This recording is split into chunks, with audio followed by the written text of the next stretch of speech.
पूजा हो गई राधा की माँ? पूजा हो गई हरिया? सुना था बस वो? हाँ? अरे वास्तविक में देखा जाए तो अरे नारी मन कभी भी अपन धर्म नहीं भूलना चाहिए राधा की माँ। यह तो नारी मन की कर्तव्य है, चाहे सुबह हो चाहे शाम की। अगरबत्ती ने तो दीप जलाना जरूरी है, यह नारी मन की धर्म है वो। हाँ राधा कदाई, अब देखना घर में पूजा पाठ हो गए, अब घर एकदम सुनना सुना कैसे महसूस होते वो? सुना था यार। हाँ। लेकिन मन तो घूमी लगी हावी। हाँ? से घर चुना चुना हावी। अरे ये राधा कदाई, हाँ? भाई ताई जाना था बस वो कि आज के जमाना अरे बहुत बड़ा खराब है वो। अरे लड़का मन जवान जवान बाढ़ गया हावे, ताई हरम वाला के लिए एती होती काबर भेजे करता है इसकी थो वो। सुना था यार। हाँ। मोर हर के बैठ लड़का मन नहीं माना थे यार। अच्छा। लड़का मन घर में ही ना तो तुम मन समझा लो। हाँ चले ठीक बात है भाई, लड़का मन है तो एक बार बैठा के फिर से समझा लो, ठीक है? हाँ। सुनना वो। हाँ? कैसे तो आज एकदम मन लगा थे वो। अरे चाय पिए के वो? चाय का था यार। हाँ वो एक कप चाय बनाते था कि में बना दी। ले चल बना ले।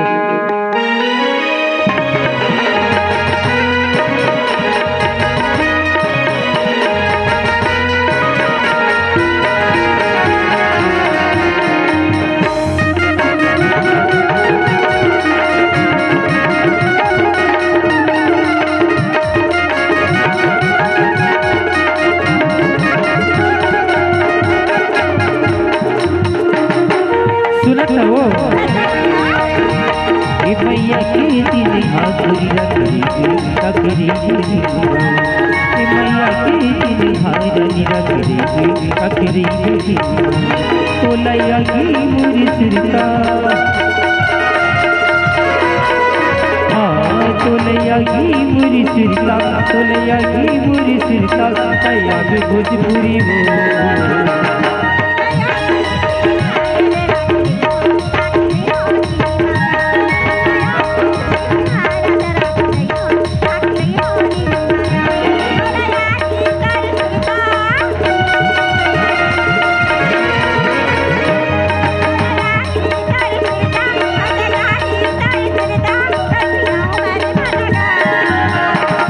मैया की दिल हाथुरी रखी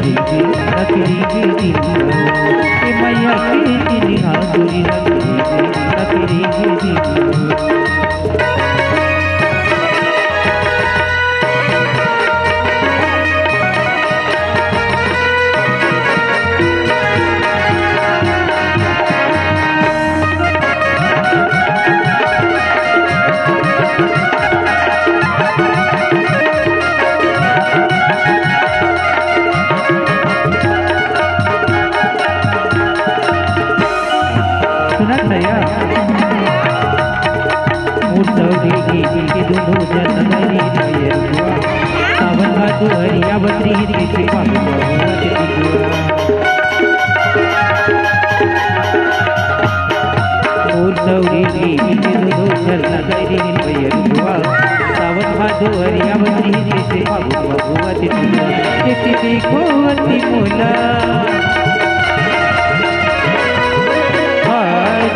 क्या बात है?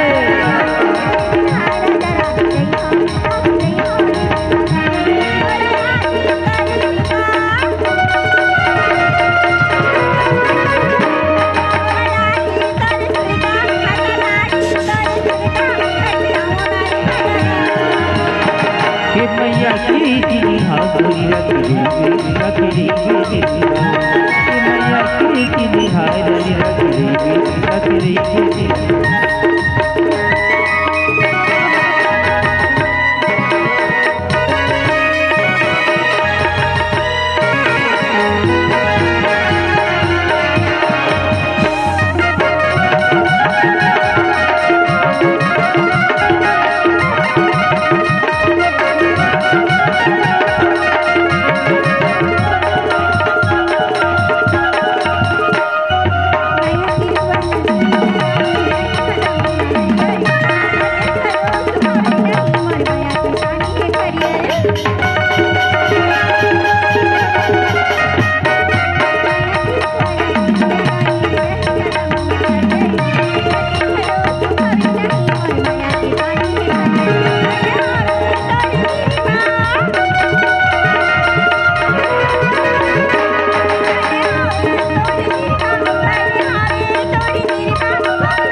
गोरी लगी रे सगरी गिर के मैया की निहारनी लगी रे सगरी गिर तोलैया ही मुरी सिरता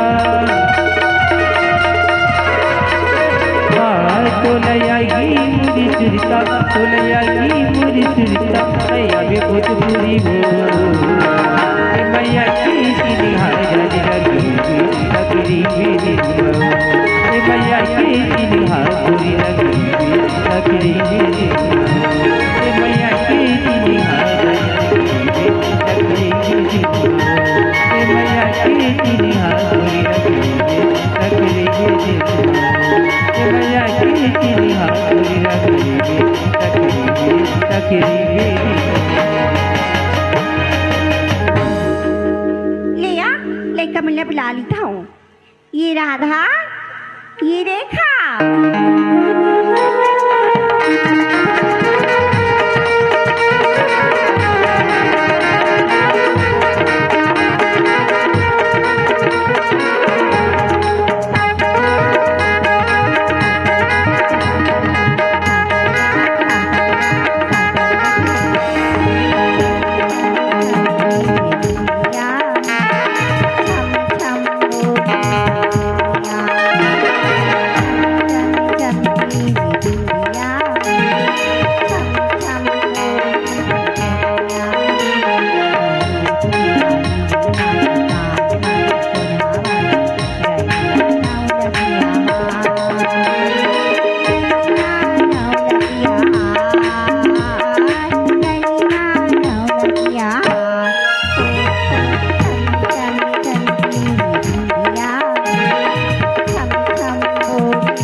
हेलो